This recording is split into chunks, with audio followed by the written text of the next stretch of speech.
I found it really, really hard to film today, to sit down and film. So I just thought I'd hit record and see what happens. Maybe just talk about what's happening in my life right now and this particular book that I'm reading called The 5 Types of Wealth, which has got me thinking about a lot. It's by this guy called Sahil Bloom. I'm just in the first chapter and I've been highlighting the hell out of it, yeah? They were having this kind of conversation where his friend's dad was sick and his friend asked him, how often do you see your folks?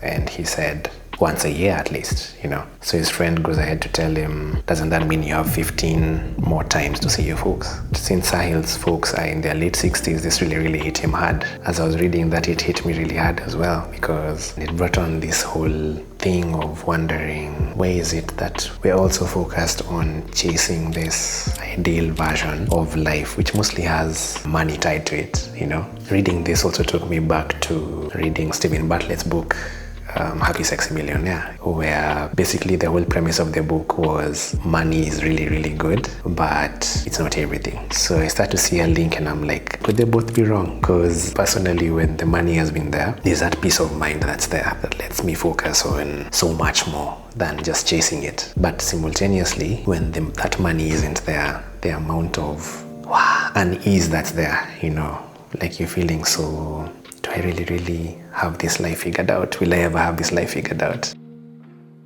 I remember reading The Almanac of Naval by a guy called Eric Jorgensen. Eric divides the book into 2 separate chapters. There's wealth and then there's happiness. Having the wealth lets you find time or find the freedom or have the energy to focus on happiness. So then I wonder, could Naval also be wrong? You know?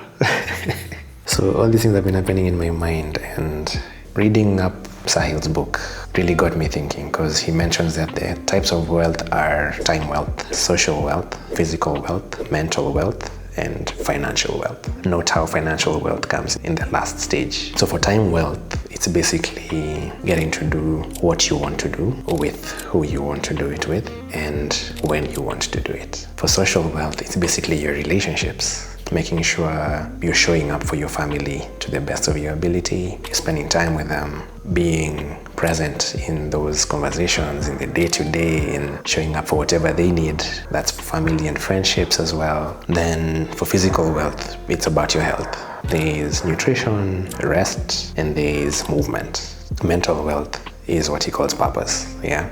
Where when you think about your career, for example, do you come back home feeling like you made an impact during the day? Or do you come back feeling, oh man, another day of just doing stuff you don't care about? I've come to realize personally that it doesn't have to be that your career is your calling. For some people, that's not it at all. Because your calling can be in other things, right? Your calling can be in your hobby, for example. You can impact the world through what you like to do away from work. Because personally, I want this YouTube channel to be how I impact the world, you know, by sitting down and sharing the real things on all our searches for a meaningful life. I want to use this channel to let me express how this journey has been, hoping that it helps somebody else out there, somebody like me, somebody who has felt lost for a while in their lives and they're just getting their footing and need to be told that it's okay to be lost for that time and it's okay not to have it figured out.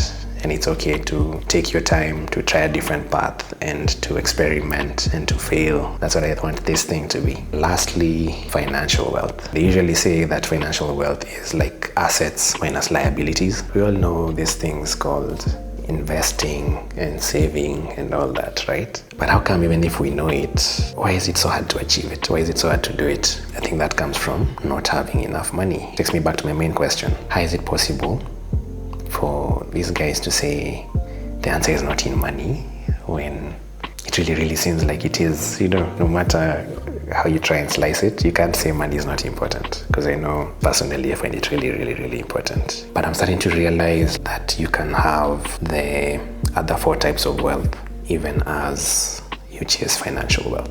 Like have them all running concurrently with you even as you chase financial wealth. So is it possible, for example, to have physical wealth as you chase financial wealth? I believe it is. Is it possible to have social wealth, meaning your relationships, being intact as you chase financial wealth? Not easy to do it, but it is if you're intentional about it, meaning you create the time for it. Now, is it possible to have time wealth without financial wealth? That is the tough one.